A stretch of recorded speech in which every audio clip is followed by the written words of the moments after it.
Hello, I'm Ben. Welcome to the channel. So today we're going to review the poem, The Road Not Taken by Robert Frost. And this has been one of my favorite poems my entire life. It was one that I had to memorize in an English class as a child.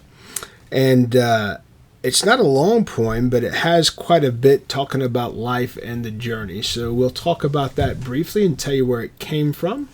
Road Not Taken was a narrative poem by Robert Frost, first published in August of 1915 in an issue of Atlantic Monthly, and later published as the first poem in the 1916 poetry collection, Mountain Interval.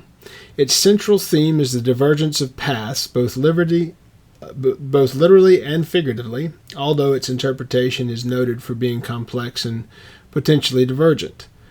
The first 1915 publication differs from the 1916 republication in Mountain Interval. The line 13 marked is replaced by kept, and the dash replaces the comma in line 18. The background on this is Frost spent the years 1912 to 15 in England, where among his acquaintances was the writer Edward Thomas.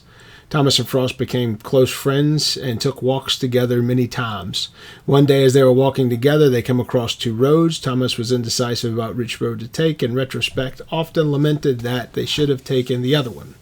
After Frost returned to New Hampshire in 1915, he sent Thomas an advance copy of The Road Not Taken, and Thomas took the poem seriously and personally, and it may have been significant in his decision to enlist in World War I.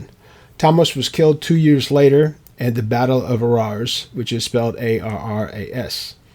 So the structure around this poem is it consists of 4 stanzas of 5 lines each, with the rhyme scheme as A-B-A-A-B. The first rhymes with the third and fourth, and the second line rhymes with the fifth. The meter is iambic tetrameter, which each line having 2 4-syllable feet, though almost every line in different positions is iamb is replaced with anapest. So here's the poem, Robert Frost's Road Not Taken, and this is how that goes. 2 roads diverged into a yellow wood, and sorry I could not travel both. And be one traveler long I stood, and looked down one as far as I could, to where it bent into the undergrowth. Then took the other just as fair, and having perhaps the better claim, because it was grassy and wanted wear, though as for that passing there, had warned them really about the same. And both that morning equally lay, and leaves no step had trodden black. On I kept, the first for another day, yet knowing how way leads on to my way. I doubted if I should ever come back. I should be telling this with a sigh, somewhere ages and ages hence. 2 roads diverged in a wood, and I took the one less traveled by, and that has made all the difference. Well, as you can tell, the poem, even though it seems insignificant and it looks like it's talking about a walk and which path to take in a wood on a walk. And, I'm a cigar guy. I like taking walks with a cigar and seeing what's out there. And that's the simplistic view of it. The next point of view of it is around the choices. So like it said, this could have had an impact on Thomas when he decided to join the military and ended up dying in World War I. Typically, we look at our thought patterns around decision making, and this has suggestions with all of it. That's how you know it's a great poem, and that's why it's been memorized for, I guess over a century now. In public school systems, I had to know this, and we had to get up in front of the whole class and recite the poem. But I think it stands out because as you get older, what you regret in life is not the stuff you did. It's the stuff you didn't do. And so I think that's what's specifically impactful about this poem. I read this out of the Complete Poems of Robert Frost, and this is the 1949 edition.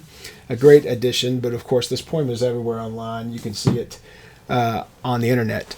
But I think that's the biggest piece around it, is that as human beings, we make a path, whether it be a spouse, a job, a lifestyle, where to live, what to do, etc. And then we spend the rest of our lives second guessing that decision and wondering if the path we took was the right one. So I hope you like the poem. Definitely read that for yourself and see what you think and how that hits you. What's great about poetry and about any book that's written with wisdom that stands the test of time, is that at different times throughout your life, whenever you read it, it means something completely different. So even though the words on the page are the same and have not changed in 100 years, your thought and where you are in life and what you're going through will have that hit you differently. So my suggestion always is that people read. Actually, this is my study. It's 3 walls of books, but I have a library and I have another room that's full of books as well. Poetry is something that I collect because all poetry is the thoughts and feelings of those that came before, or it's an observation of the thoughts and feelings of those that came before. So it's something that's worthwhile in studying. So my history is in business, and my minor is in industrial and organizational psychology. So psychology and human behavior is something that is a great study of mine, because I like to know what motivates people. And so choice in a lot of ways has motivated people more than money or pain or anything else.